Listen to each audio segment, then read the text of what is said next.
L'Empereur qui fixe son défenseur, il est passé l'Empereur, le sang de l'Empereur, encore une fois c'est très bon ça. Et il faut une intervention in extremis là, un bon retour défensif, une sortie de gardien pour venir empêcher Filicia de mettre ça au fond du but. Belle possibilité pour les Louviérois après 3 minutes et 50 secondes de jeu seulement dans ce tout début de partie. Ndongala qui repasse par Pinto, le N2, c'est bien joué avec Ndongala. Bonne intervention encore une fois de la défense d'Ender, mais le ballon qui est toujours Louviérois. Peut-être une nouvelle possibilité de centre. Ndongala qui fixe son homme. Peut-être une frappe maintenant et ça passe au-dessus. Frappe de Pinto, c'était bien tenté, bien combiné là du côté Louviérois. On était bien installé face au but de Wouti. Pinto. L'Empereur, il a quelques mètres devant lui, il peut avancer, c'est bien joué avec Griset. Griset toujours, la frappe de Griset, facile, 1-0. L'ouverture du score des Louviérois, logique après moins d'un quart d'heure de jeu.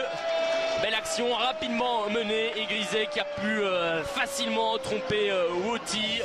Beau travail des Louviérois, belle reconversion offensive. On a rapidement remonté le terrain et puis Griset idéalement placé qui a pu tromper Wouti en plaçant ça dans le petit filet. 1-0 après donc tout juste moins d'un quart d'heure. On joue depuis 14 minutes et 30 secondes dans cette partie et les Loups sont déjà devant. Ballon qui circule toujours dans les pieds des visiteurs. Attention, ça peut être dangereux avec cette incursion dans le rectangle. Et le bon retour de la défense louviéroise. Coup de pied de but pour Van den Bosch. Et pas encore de réel danger pour le portier louviérois. Un peu plus de 10 minutes à jouer. L'Empereur pour donner ce coup franc en faveur des Louviérois. On a eu une tentative de reprise de Pinto qui a été contrée. Et Ndongala, est-ce qu'il va tenter le centre? Ça c'est assez mal joué là de sa part. Il y avait sans doute mieux à faire. Plusieurs Louviérois qui étaient là à l'entrée du petit rectangle. Mais le ballon qui reste dans les pieds d'Ndongala. Là il s'est bien retourné avec Filicia. Filicia qui cède à Ménessou, la frappe de Ménessou et le 2-0 pour les Loups alors que l'on a atteint la 35e minute de jeu. Tout est parti d'une action là-bas sur le côté droit, Ndongala qui a quelque peu manqué son centre mais c'est resté dans les pieds louviérois. Et cette frappe tendue qui vient tromper Wouti pour le deuxième but des Loups dans cette première mi-temps. On tente de changer de côté. Voilà qui est fait avec peut-être une tentative de centre à ras de sol. Attention à cette reprise là, heureusement NDI était bien positionné, pas de danger pour Van den Bosch. Guino pour Pinto, ça peut être très intéressant, peut-être le ballon du 3-0 pour la Louvière et Pinto qui vient effectivement inscrire le troisième but louviérois. Action rondement menée de la part des Loups et alors que l'on vient de dépasser la 55e minute de jeu, les Louviérois qui sans doute se mettent définitivement à l'abri dans cette partie. Et Dender qui tente de se relancer avec encore une fois un travail sur le flanc droit louviérois, un centre. Attention là ça peut être dangereux avec cette tentative de récupération, là il s'en est fallu peu pour que Wag, il me semble, récupère ça là juste à côté du montant du but de Van den Bosch. Heureusement pour les Loups, il n'en est rien. Ça c'est très bien joué de la part de Henry pour Filicia. Filicia, il a l'Empereur à côté de lui. Filicia, il tente sa chance seul. Belle frappe, bel envoi, mais qui passe au-dessus de la transversale de Wouti.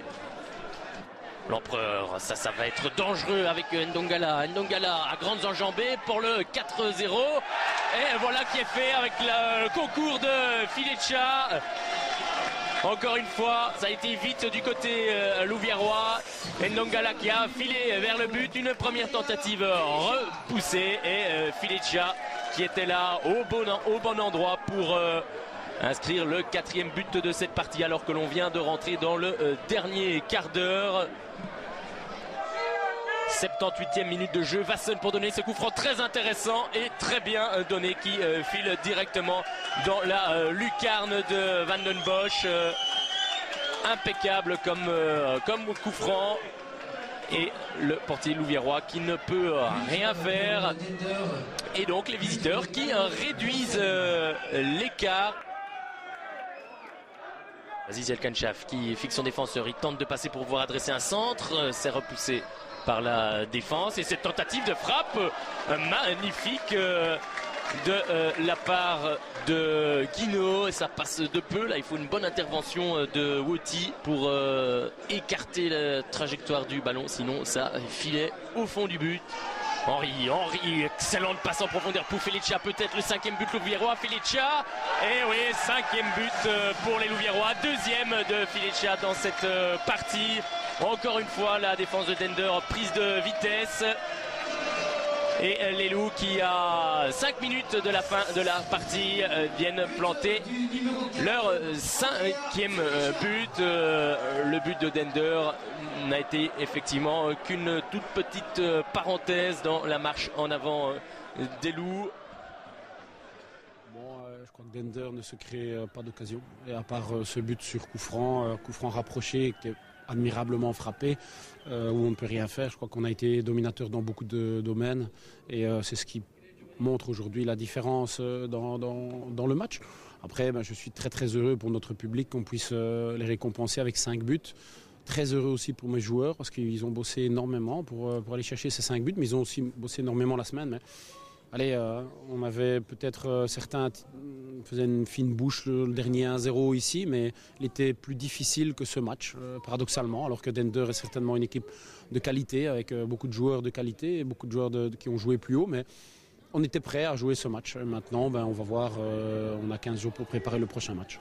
On a vu un groupe effectivement soudé, solide, qui avait la niaque ce soir, parce que même quand le résultat était acquis, on a encore vu une belle accélération et le score qui a continué à s'alourdir. Ouais, mais bon, il y a une saine concurrence dans ce groupe. Tout le monde sait que lorsqu'on lui donne 5 minutes de jeu ou 2 minutes de jeu, il faut faire le maximum. Et ça s'est vu, les 3 remplaçants ont apporté quelque chose qui est très intéressant. J'avais trouvé les dernières semaines remplaçants un petit peu timorés et j'avais un petit peu attiré l'attention là-dessus. Je veux des remplaçants hyper motivés quand ils rentrent et je veux un plus. Donc bien sûr, ce sont ces garçons-là qui feront la différence à certains moments. Et on voit que l'entièreté du noyau est nécessaire aujourd'hui parce qu'il y a encore beaucoup d'absents. Mais chapeau aux gamins parce qu'il y a de l'envie. Il y a de la qualité également, je pense, mais c'est surtout l'état d'esprit qui m'impressionne.